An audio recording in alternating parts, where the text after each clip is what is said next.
하나님 아버지 감사합니다. 이 시간에도 저희들 주님 앞에 나와 간절히 엎드려 간구하옵나니 저희들의 떨어진 포도주를 채워주시고 저희들의 목마름을 해결하여 주시며 저희들의 생명 없음 가운데 영생의 선물이 열매로 나타날 수 있도록 인도하여 주옵시고 저희들의 누워 지내고 앉아 지내는 이 모든 것들 일어서게 하여 주시고 걷고 뛰고 주님께 달려가 천국을 온전히 살아갈 수 있도록 인도하여 주시옵소서.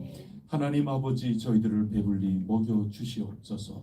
오늘도 일용할 양식을 주님 앞에 간절히 고대하오니 저희들의 영육을 촉촉히 적셔주시고 저희들에게 양분이 되어 주시옵소서.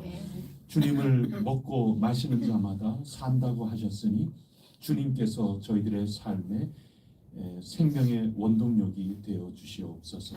이 시간에도 성령님 저희와 함께하여 주옵소서. 예수 그리스도 이름으로 기도드립니다. 아멘.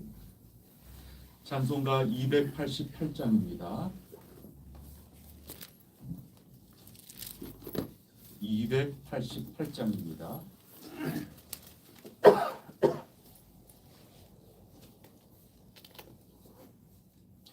예수를 나의 구주 삼고 성령과 피로써 거듭나니 이 세상에서 내 영혼이 하늘의 영광 누리도다. 이것이 나의 간증이요 이것이 나의 찬송일세. 나 사는 동안 끊임없이 구주를 찬송하리로다. 온전히 주께 맡긴 내 영 사랑의 음성을 듣는 중에 천사들 왕래하는 것과 하늘의 영광 보리로다. 이것이 나의 간증이요 이것이 나의 찬송일세. 나 사는 동안 끊임없이 구주를 찬송하리로다. 주 안에 기쁨 누림으로 마음의 풍랑이 잔잔하니 세상과 나는 간 곳 없고 구속한 주만 보이도다. 이것이 나의 간증이요 이것이 나의 찬송일세. 나 사는 동안 끊임없이 구주를 찬송하리로다.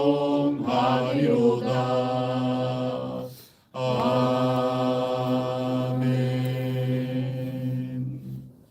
나는 전능하신 아버지 하나님 천지의 창조주를 믿습니다. 나는 그의 유일하신 아들 우리 주 예수 그리스도를 믿습니다. 그는 성령으로 잉태되어 동정녀 마리아에게서 나시고 본디오 빌라도에게 고난을 받아 십자가에 못 박혀 죽으시고 장사된 지 사흘 만에 죽은 자 가운데서 다시 살아나셨으며 하늘에 오르시어 전능하신 아버지 하나님 우편에 앉아 계시다가 거기로부터 살아있는 자와 죽은 자를 심판하러 오십니다. 나는 성령을 믿으며 거룩한 공교회와 성도의 교제와 죄를 용서받는 것과 몸의 부활과 영생을 믿습니다. 아멘. 오늘 우리에게 주시는 하나님 말씀 요한복음 6장 60절부터 마지막 71절까지 말씀입니다.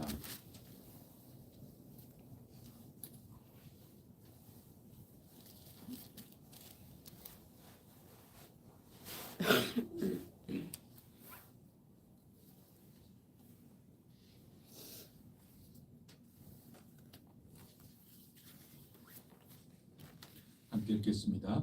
제자 중 여럿이 듣고 말하되 이 말씀은 어렵도다 누가 들을 수 있느냐 한데 예수께서 스스로 제자들이 이 말씀에 대하여 수군거리는 줄 아시고 이르시되 이 말이 너희에게 걸림이 되느냐. 그러면 너희는 인자가 이전에 있던 곳으로 올라가는 것을 본다면 어떻게 하겠느냐. 살리는 것은 영이니 육은 무익하니라. 내가 너희에게 이른 말은 영이요 생명이라. 그러나 너희 중에 믿지 아니하는 자들이 있느니라 하시니 이는 예수께서 믿지 아니하는 자들이 누구며 자기를 팔 자가 누구인지 처음부터 아심이러라. 또 이르시되 그러므로 전에 너희에게 말하기를 내 아버지께서 오게 하여 주지 아니하시면 누구든지 내게 올 수 없다 하였노라 하시니라.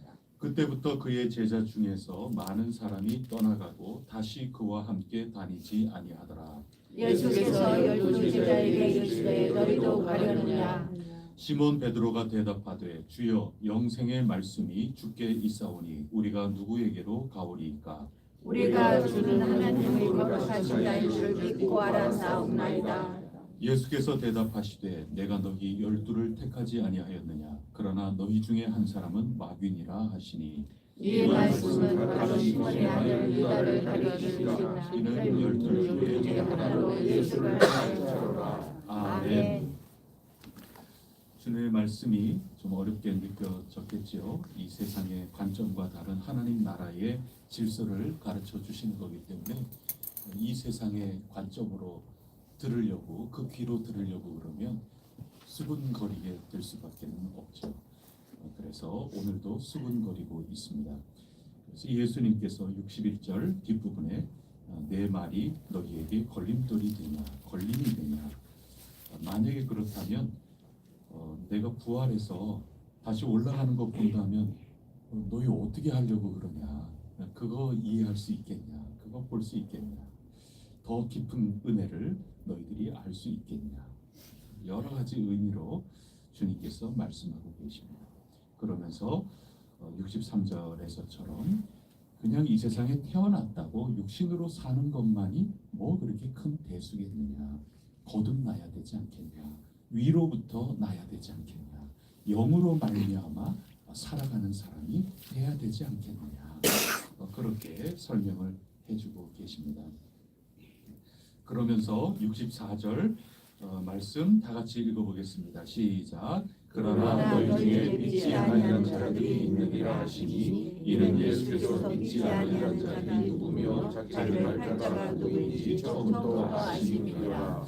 너희 중에 믿지 않는 자들이 있다. 이렇게 오늘 우리처럼 이렇게 다 모여 있는데 예수님 당시를 한번 생각해 보세요. 다 모여 있고 비록 다 이해하고 다 깨닫고 그러는 것은 아니어도 바로 앞에서 예수님 말씀 듣겠다고 전부 이렇게 모여 있는데 여기 믿지 않는 사람들이 있어. 예수님이 그렇게 말씀하신다고 생각해 보세요. 얼마나 섭섭한 얘기이겠습니까? 예수님께서 누가 믿지 않는 자들인지 처음부터 다 알고 계셨다. 그런 말씀입니다. 2장에서도 말씀해 주셨듯이 표적을 믿고 표적을 많이 행하셨고 그래서 예수님을 믿겠다고 온 사람들이 많이 있지만 예수님은 그들을 오히려 믿지 않았다. 믿겠다고 온 사람들에게 예수님이 당신의 몸을 의탁하지 않으셨다. 예수님 안 믿으셨다는 얘기거든요. 표적을 믿고 그 사람들은 표적을 믿었지 손가락을 믿었지 손가락이 가리키는 달을 전혀 보지 않았다. 예수님 처음부터 아시지 않았습니까? 그리고 떡 때문에 왔다는 것도 알고 계시지 않았습니까? 그거 안타까워서 지금 예수님께서 하시는 말씀입니다. 그러면서 이런 말씀을 이렇게 하실 때 수군거리는 게 얼마나 커졌겠어요. 수군수군거리는 게 커지면 그 다음에는 발걸음 돌이키는 거죠. 배반하는 거죠. 그런 일들이 순서적으로 다 나오게 되어 있습니다. 그래서 66절 말씀 다 같이 읽어보도록 하겠습니다. 66절 말씀 시작. 그때부터 그의 제자 중에서 많은 사람이 떠나가고 다시 그와 함께 다니지 아니하더라. 이런 일이 벌어지는 거죠. 사람들이죠. 사람들이 많이 찾아왔습니다. 떡 때문에 그런 거죠. 그런데 66절에는 제자 중에서 예수님을 따르겠다고 온 사람들 예수님 신뢰하고 믿고 그렇게 따르는 사람들 많이 있지 않았겠어요? 그 제자 가운데에서도 에이 난 집에 가야 되겠다 걸려버렸어요. 예수님께서 이렇게 말씀하시니까 아니, 나 상처받았어 그러면서 예수님 떠나가는 겁니다. 관계자가 되겠다고 관계가 시작돼서 예수님의 제자 믿는 자다 하면서 나와 놓고서 관계를 깨뜨리는 이들이 생기기 시작하였다. 그런 말씀입니다. 그러면서 67절에 예수님이 이걸 영국으로 하면 67절은 어떤 감정으로 이 대사를 해야 되겠습니까? 예수님께서 이제는 다 떠나가고 있는데 더 좁혀서 이제 12명의 제자들 아주 핵심 중에 핵심 아니겠어요? 그들을 향하여 너희도 가려느냐? 다 떠나가고 발걸음 돌리고 있으니까 너희도 갈래? 이렇게 지금 예수님이 묻고 계시는 겁니다. 그때 시몬 베드로가 대표로 대답을 하고 있습니다. 68절, 69절 두 구절 우리 다 같이 읽겠습니다. 시작. 시몬 베드로가 대답하여 주여 영생의 말씀이 주께 있사오니 우리가 누구에게로 가보리까 우리가 주는 하나님의 거룩하신 자이신 줄 믿고 알았사옵나이다. 아멘. 감사하죠. 그래서 시몬 베드로하고 12은 떠나지 않고 있었습니다. 하지만 예수님께서 너희 12를 내가 택했는데 그러나 너희 중에 한 사람은 마귀다. 그 유다를 가리켜서 하신 말씀이다. 예수님을 팔자다. 앞으로 더 읽어나가면 그런 일이 이제 벌어지게 되는 것이고 예수 그리스도 십자가 지시는 그 일이요 이야기가 전개가 되고 있습니다. 안타까운 일이죠. 오늘 이 말씀 통해서 어제 말씀하고 이어서 먼저 생각할 것은 소비냐 아니면 주님과 관계냐 이런 관점으로 볼 수 있습니다. 어제 우리 나눈 이야기입니다. 예수님이 내가 필요할 때 찾는다. 이건 소비적인 신앙이죠. 내가 뭐 필요하면 상점에 가서 사는 겁니다. 내가 도움이 된다 싶으면 관계 유지하는 겁니다. 그렇다고 이긴 관계자지만 칭찬받는 관계자는 요한복음에서 아닌 겁니다. 이 관계한다고 교회 안에 관계하겠다고 예수님하고 관계하겠다고 많이 모여 있지만 관계자가 다 똑같은 관계자가 아니라고 요한복음은 가르쳐 주세요. 그 요한복음의 아주 핵심입니다. 요한복음은 다 똑같지를 않아요. 관계가. 우리는 더 깊은 관계, 더 훌륭한 관계, 더 건강한 관계로 자꾸 나아가야 된다는 것을 가르쳐주고 있는데 필요할 때 찾는 관계자, 그 소비적인 관계자죠. 그 관계는 별로 칭찬받을 만한 게 아닙니다. 오늘 사람들이 떡이 필요해서 또 뭐 하나 먹을까 해가지고 줄줄 따라오지 않았습니까? 그 사람들이 먼저 걸려 넘어져서 가다가 그 다음에 예수님께서 자꾸 수군거리고 있는데도 불구하고 너희 영에서 난 것이 영이지 거듭나야지 이거 육신에 배가 고파갖고 자꾸 반복적으로 내가 먹여주는 거 그거 때문에 지금 내 말 듣고 위로받고 내 말 듣고 힘없고 막 그러려고만 해가지고 떡 먹으려고만 해가지고 이렇게 오느냐 이 말했다고 제자들 중에서도 다 우르르 물려 떠나버리고 말지 않습니까? 그거 다 소비적인 신앙이죠.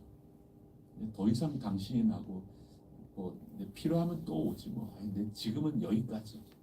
더 뭐 얻을 거는 없는 것 같다. 나 할 거 뭐 다 했고 난 됐다. 그러면서 떠나는 그런 관계. 그 관계는 관계라는 이름은 있지만 요한복음은 그냥 그리고 그걸 다른 말로 현대 언어로 바꾸면 굉장히 싸구려 신앙, 값싼 은혜. 본해프 목사님이 하신 말씀이죠. 책임 있는 결단으로 나아가지 못하는 그런 신앙을 값싼 은혜라고 표현을 한 아주 20세기의 이 역사 속에 신앙인으로 산 그들의 위대한 말들이 있는데 그 가운데 단연 뭐 손꼽히는 그 언어 가운데 하나 아주 값싼 은혜다.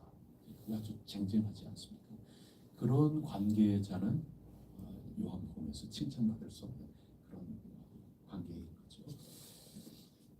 우리나라 역사에서는 쌀 신자라고 하는 게 있었어요.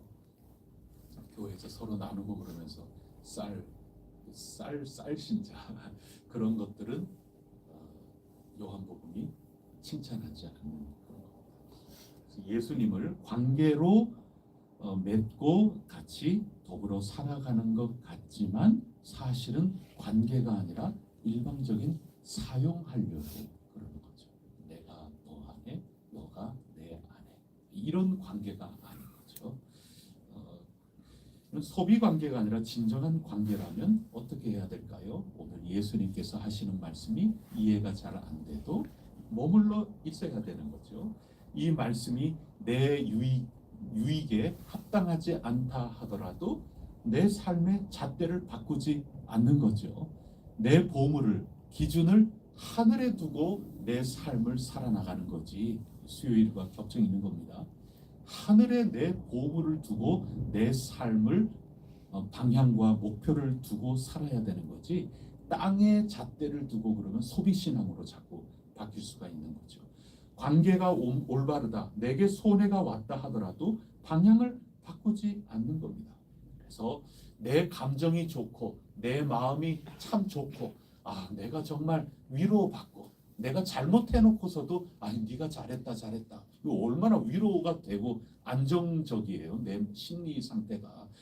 그래서 주일날 와가지고는 내가 이 세상에 온갖 죄를 짓고 예수 믿는 사람답지 않게 살았어도 교회 와가지고는 전부 아무개님 그러면은 내 얼마나 이거 으쓱해지고 위로받고 내가 예수 믿는구나, 나는 살았구나, 통행증 받고 허가증 받은 것처럼 그렇게 살아가는 싸구려 신앙인들이 얼마나 많냐. 지금 부드럽게 하시는 말씀 같지만 지금 이 요한복음서는 굉장히 통렬하게 말씀해주고 계시는 거죠. 이 신앙이라고 하는 거, 소비적인 신앙, 내 유익 때문에 참는 거, 그리고 오늘 6장의 말씀 전체로 봐야 되지 않겠습니까? 먹는 것 때문에 지금 귀한 거 가르쳐 주시는 겁니다. 오병이어의 기적, 그 다음 얘기가 더 중요하다고 말씀드렸지 않습니까? 38년 된 병자보다 그 다음 이야기가 더 중요하다 그러지 않았습니까? 먹는 것 때문에 지금 쫓아온 이들에게 먹는 거는 내 떡을 먹는 것이 아니라 나를 먹어야 된다 지금 가르쳐 주시는 겁니다. 나를 먹는다는 거 식인종이냐 그 얘기가 아니라 주님을 먹는다는 거는 주님 때문에 내 삶의 사고방식 구조 자체가 바뀐다는 뜻입니다. 주님이 나의 삶의 기준점이 된다 그 뜻 아니겠어요? 그래서 신앙이라는 것은 감정이 아닌 겁니다. 내가 판단하는 내 판단의 잣대, 내 판단의 구조 자체가 완전히 뒤바뀐다는 것을 의미하는 겁니다. 그렇게 볼 때 예수님께서 제자들도 다 떠나가고 있는 모습을 보면서 12제자에게 질문하는 것은 바로 그 핵심을 질문하는 겁니다. 너희도 떠나려느냐? 그렇게 할 때 베드로가 뭐라고 했으니까 우리가 읽은 것처럼 영생의 말씀이 주께 있사오니 우리가 누구에게로 가오리이까?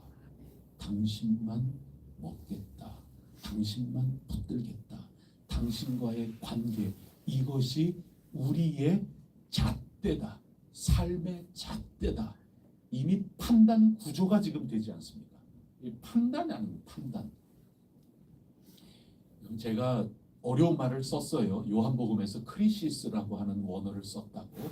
아주 우리가 판단해야 되는 결정적인 그 순간이라는 거 아니겠어요? 근데 그 크리시스를 구약 성경의 말로 바꾸면 미슈파트예요.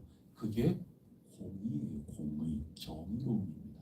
그러면 아브라함으로 다시 들어가 보세요. 아브라함이 부름받은 이유가 뭡니까? 의와 공도, 미슈파트거든요.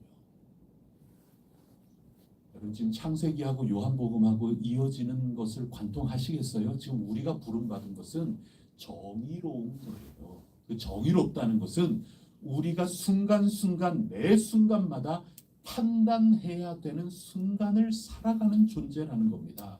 그때 예수 그리스도께서 우리에게 오셨으니 정의롭게 판단해야죠. 불의하게 판단하면 안 되는 거죠.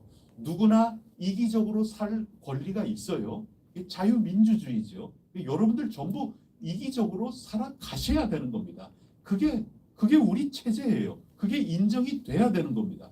그러나 다윗이 지난 수요일에 한 것처럼 이 세상의 사법체계, 이 세상에서 그 누구도 자신에 대해서 정의를 얘기할 수 없는 그런 상황 가운데에서도 하나님 앞에 선 한 사람으로서는 정의롭게 판단 내려야 되는 겁니다. 그게 시 51편입니다. 그래서 내가 주께만 내가 죄 지었다고 주님 앞에 나는 죄인이라고 고백하지 않습니까? 정의로운 거죠. 판단을 잘 하지 않습니까? 내게 유익을 내어놓는 겁니다. 다 내어주는 겁니다. 하나님 앞에 다 포기하는 겁니다. 나는 죽어야 마땅한 자라고 고백하지 않습니까? 그게 관계지요. 하나님과의 관계입니다. 인간과의 관계가 다 깨졌다 하더라도 하나님과의 관계가 올바로 서 있으면 그 모든 것들 다시 회복이 되고 회복해야만 되는 거고, 이제 그런 삶을 성경이 지금 줄기차게 우리에게 가르쳐주고 있는 겁니다. 이 베드로는 다른 게 아닙니다. 주님과 관계 속에서 뭐 굉장한 유익이 있고 그래서가 아닙니다. 이미 판단 구조, 판단 잣대가 완전히 뒤바뀐 사람을 말해주고 있는 겁니다. 그래서 베드로와 12 제자들, 이들은 떠나간 제자들보다는 한 단계 위급 신앙입니다. 요한복음은 지금 구분하고 있어요. 신앙도 단계가 있는 겁니다. 신앙 시작하는 단계, 이것은 성령님을 통하여 단번에 시작하는 겁니다. 놀라운 은혜입니다. 주님의 은혜입니다. 그런데 우리는 자꾸 성장하고 성숙되어야 된다는 것을 보여주고 있는 겁니다. 그런데 우리가 알다시피 이러했던 베드로의 판단 구조가 한번 헷갈려집니까? 언제 헷갈려집니까? 예수님 잡히시고 난 다음에 부인하지 않습니까? 그래서 장담할 수가 없어요. 그래서 요한복음이 볼 때는 이 베드로와 12 제자로 대변되는 당시에 이 요한복음이 이렇게 묶여가지고 오늘 우리에게 전달되기 시작한 그 최초의 그 어간에는 베드로를 비롯해서 그들이 교권을 가지고 있잖아요. 요한복음이 볼 때는 그들도 요한복음을 이렇게 추려낸 그 신앙 공동체가 볼 때는 공간 복음서의 그 신앙 공동체보다도 자기네들이 더 예수님 잘 믿는다고 생각했어요. 제도화돼 가지고 있는 교권을 가지고 있는 저들이, 그리고 큰 성전도 가지고 있는 저들이 우리와 같은 이 신앙으로 좀 부흥회를 해야 될 텐데, 그런 생각을 가지고 있었다, 그 얘기예요.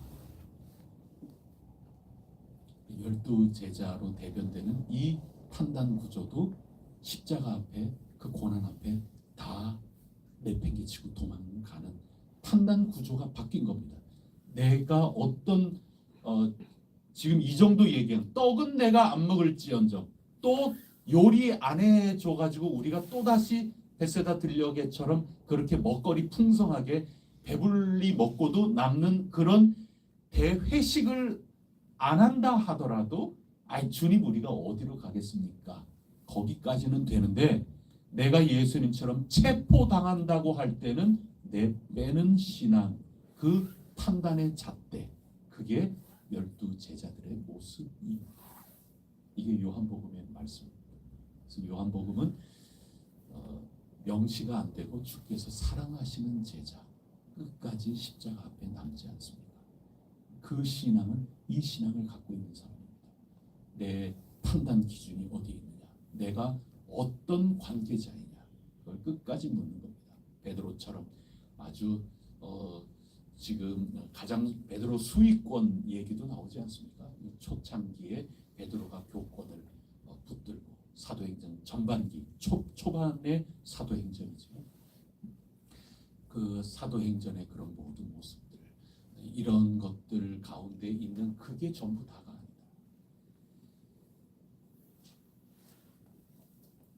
진짜 물어봐야 된다. 나의 사고방식, 신앙의 판단 기준, 이런 것들 어디에 있는가? 이런 거죠. 그래서 6장에는 전부 먹는 얘기인데 이런 신앙생활하면서 먹는 거 굉장히 중요합니다. 그래서 제가 일찍이 레위기 수요일 날 공부하고 그렇게 할 때에도 제가 나눈 게 먹는 거 중요하다 말씀드렸어요. 그러면서 제가 먹는데 우리는 참 이상하다. 먹는데 누가 먼저 와서 먼저 먹기 시작하는데 공동체가 함께 식사 시작도 안 하고 끝나는 것도 흐지부지 그냥 일찍 먹은 사람 다 나가버리고 우리는 먹는 게 좀 이상하다. 제가 첫 느낌이 그랬거든요. 아니 교회 공동체라 그러면서 그리고 함께 회식한다면서 모여놓고 왜 먹는 게 왜 이럴까? 제가 사실 참 이해가 안 된 게 그랬거든요. 저는 그렇게 먹어본 적이 없어요. 저는 태어나서 제가 몸담고 있었던 교회는 그런 적이 없어요. 다 같이 모이면 다 같이 모였느냐 이렇게 해가지고 오늘 우리가 이렇게 모였다고 서로 그렇게 하고 같이 기도하고 이렇게 하고 그 다음에 제가 있었던 때는 그랬어요. 담임 목사님 혹시 일정 때문에 늦는다 가만히 있었어요. 다 초청을 했으면 다 해서 와서 같이 기도하고 먹고 그 다음에 누구든지 간에 식사가 좀 늦다 끝까지 같이 기다려주고 그런 다음에 마지막에 모두들 오늘 너무 감사하다 즐겁다 박수치고 감사하고 근데 그 정도만이 아니라 제가 어느 식당에서 수녀님들 식사하고 가시는 거 제가 말씀드렸잖아요. 수녀님들 보고 제가 깜짝 놀랐어요. 전부 딱 해서 딱 반듯하게 치우기 좋게 딱 해놓고 마지막 식사 후 기도 딱 마치고 그렇게 헤어지더라. 제가 그렇게 설교를 여러분에게 드린 적이 있습니다. 먹는 거 굉장히 중요합니다. 오늘 6장에도 먹는 거 얘기 아닙니까? 오병이어로부터 진짜 먹는 거 나를 먹어라. 그래서 먹는 게 먹는 얘기지만 그 먹는 거의 핵심은 예수님을 먹는다. 우리가 예수님을 어떻게 먹겠어요? 성만찬 예식을 통하여 우리가 우리 몸에 받아들이는 건데 그 받아들인다는 것은 허가증 받는 게 아니에요. 음식이라는 것은 내 속에 들어와서 나의 양분이 돼서 내 에너지가 되는 것 아닙니까? 내가 살아가는 힘이 되는 겁니다. 그래서 오직 예수님이 나의 힘이시고 나의 생각의 잣대가 되는 거고 그런 겁니다. 예수님이 나의 힘이 되시고 나의 삶의 힘의 에너지원이 되시기 때문에 그렇게 살면 예수님으로 살면 내게 이 세상적으로는 손해가 된다 하더라도 살겠느냐 그 잣대가 성만찬입니다. 여러분 지금 그 얘기를 하려는 겁니다. 6장에 오병이어의 기적이 나온 이야기는 예수님께서 우리를 번성하게 해주시고 굉장히 성공하게 하시고 막 물론 그것도 아멘이죠. 근데 그거보다 더 중요한 것은 그러한 은혜를 받기 위해서 내게 손해가 있더라도 내가 예수님을 섭취한 거기 때문에 이 섭취한 에너지로 내 머리가 돌아가고 판단이 되고 내 생각이 떠오르고 내 삶의 손발이 움직이고 내 사는 그 모든 것들의 동력이 된다는 거고 그 동력으로 살아가는 그 모든 것들이 설령 내게 손해가 된다 하더라도 나는 에너지원을 바꾸지 않겠다. 그게 6장에서 가르쳐 주시는 거고 그게 진정한 관계자다. 그거는 12사도들도 못하는 거다. 오늘은 성공해요. 근데 결정적으로 십자가 앞에 다 허물어지는 거 아닙니까? 주께서 사랑하시는 제자만 십자가 끝까지 걸어가고 오늘부터 너의 어머니다. 어머니를 부탁한다. 그 교회의 시작이거든요. 그래서 교회의 시작은 요한복음에서 사도들에게 12사도들에게서 시작하지 않아요. 익명의 주께서 사랑하시는 제자와 여성들 모임에서 시작되는 겁니다. 기성교회가 아닌 다른 데서 어쩌면 시작된다고 표현하고 있는 걸지도 몰라요. 진짜 좋은 신앙 갖고 시작하라.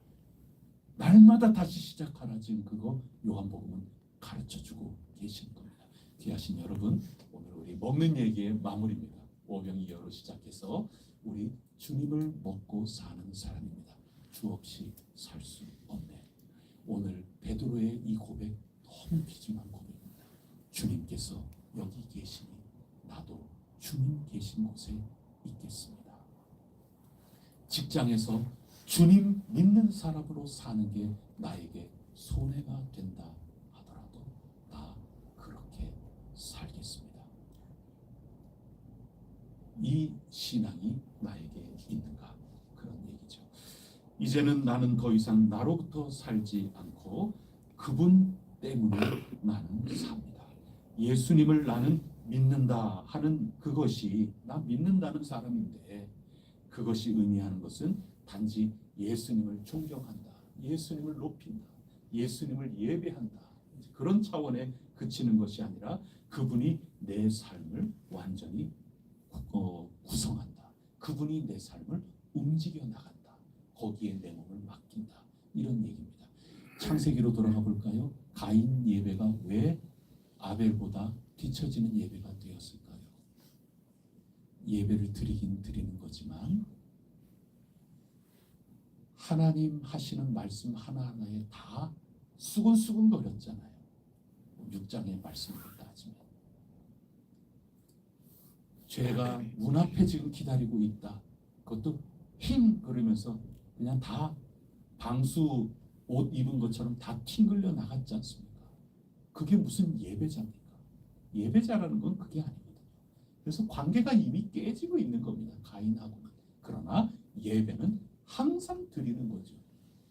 하나님과 관계를 맺어주지 않는 예배는 끊임없이 드려지는 겁니다. 그래서 예수님 믿는다 하는 그것은 그분을 존경하고 그분께 예배 드려야 된다, 그분 믿어야 된다, 이거 단순히 인지하고 그분 앞에 날마다 나오는 것을 의미하는 게 아닙니다. 교회 다니는 걸 의미하는 게 아닌 겁니다. 요한복음은 교회 다니는 게 예수님 믿는 게 아닙니다. 내 삶이 주님 때문에 걸어가는 겁니다. 다니엘처럼 풀무불에 나는 들어가는 한이 있어도 나는 기도 가운데 하나님과 관계를 맺어 나가는 겁니다. 사자굴에 던져지는 한이 있어도 다니엘과 세 친구는 끝까지 하나님 의지하며 하나님 법도대로 살아가겠다고 그러는 겁니다. 그게 요한복음에서 얘기하는 관계자입니다. 그렇지 않은 사람들은 다 떠나는 겁니다. 그래서 우리 교회는 그런 면에서 보면 오는 것도 자유고 가는 것도 자유죠. 교회는 그래야 돼요. 할 수 없어요. 진정한 관계자는 예수님을 내 삶에 단지 하나 추가하는 거 아닙니다. 공깃밥 하나 더요. 그래서 내가 먹는 거에 다른 거 하나, 추가 요리 더 하나, 그게 아니고 그분 없이는 나는 아무것도 섭취할 수 없노라. 다른 것으로 내 몸을 더럽히지 않겠노라. 다니엘의 고백과 결단. 그게 이 요한복음에서 우리에게 말씀해주고 있는 겁니다. 최근에 영화도 마찬가지죠. 담뽀뽀라는 흥행하지 않은 영화도 있고 그런데 그 영화 그게 속담인지 뭔지 제가 그건 모르겠지만 그 서양에서 얘기하는 것은 네가 먹는 게 너다 그런 말이 있거든요. 유아완유이시거든요. 라따뚜이의 영화, 담뽀뽀 영화 이런 전부 다 이 먹는 거에 굉장한 그걸 가지고 있는 거거든요. 그래서 오늘 먹는 거로 말미암아 진정한 신앙이 뭐냐 이것을 6장이 가르쳐주고 있는데 우리 모두 주님의 살과 피를 늘 나누면서 그냥 단순히 거룩한 예식에 참여해서 뭔가 안정을 누리고 안심을 누리고 그 의미가 아니라 주님이 내 삶의 목적이요 기준이요 그 어떤 가운데서도 주 없이 살 수 없네. 주님 때문에 내 삶이 이렇게 왔다 갔다 하네. 주님이 내 삶의 운전대이다. 운전사를 바꾸는 겁니다. 예수님을 믿는다는 것은 운전기사를 바꾸는 겁니다. 차 바꾸는 게 아닙니다. 예수 믿는다는 것은 차 바꾸는 게 아닙니다. 차는 바꾸지 않아도 운전기사를 바꾸는 겁니다. 내 삶의 운전기사가 나냐 아니면 내가 믿는 다른 이 세상의 여러 가지 명성이나 인기나 내 힘이나 이런 거냐. 오직 예수 그리스도 그분이 내 삶이라고 하는 이 자동차의 운전기사로 나의 앞자리를 내어드린다. 그 얘기입니다. 그게 우리의 표현으로 바꾸면 내가 주인 삼은 모든 것 내려놓고 내 주 대신 주 앞에 나가. 이 찬양입니다. 우리가 주여 하고 부르는 그 이유도 주님이란 나의 주인님이라는 겁니다. 내 자동차의 운전기사라는 겁니다. 운전사 마음대로 그거를 고백한 사람이 오늘 본문에서 베드로고 그 신앙만이 남아 있는 거고 칭찬받고 있습니다. 이 신앙의 권면을 우리가 받아서 사순절 기간 동안 우리가 우리의 신앙이 더욱더 새로워질 수 있기를 축복합니다. 기도 올리겠습니다. 하나님 아버지, 오늘 늘 오병이어의 기적, 이거 은혜로운 이야기고 배불러지는 이야기고 그러하나 이 이야기 뒤에 나오는 이 뒷이야기, 진정 이 이야기는 서론일 뿐이고 모든 이 모임에 그저 앞서 보여주는 하나의 그림 언어이고 예수님이 하셨던 이 기적, 이 이야기를 통하여 진짜 요한복음이 하고 싶었던 이야기의 마무리를 오늘 읽었습니다. 주님을 먹고 마셔야지 주님께서 주시는 그 떡만 먹고 가서야 되겠습니까? 하나님 아버지, 저희들 주님을 먹고 마셔서 주님 그 하늘로부터 내려오신 그 떡이 저희 삶의 운전기사가 되고 저희 삶의 목표요, 저희 삶의 전부요, 저희 삶의 과정, 여정이 꼭 될 수 있도록 인도하여 주시옵소서. 늘 판단과 결단의 연속이 저희 인생인데 예수님이라면 어떻게 하실까? 예수님이 지금 내 옆에서 함께 이야기 나눌 수 있는 친구처럼 실제 내 앞에 계신다면 예수님께서는 내게 어떻게 조언해 주실까?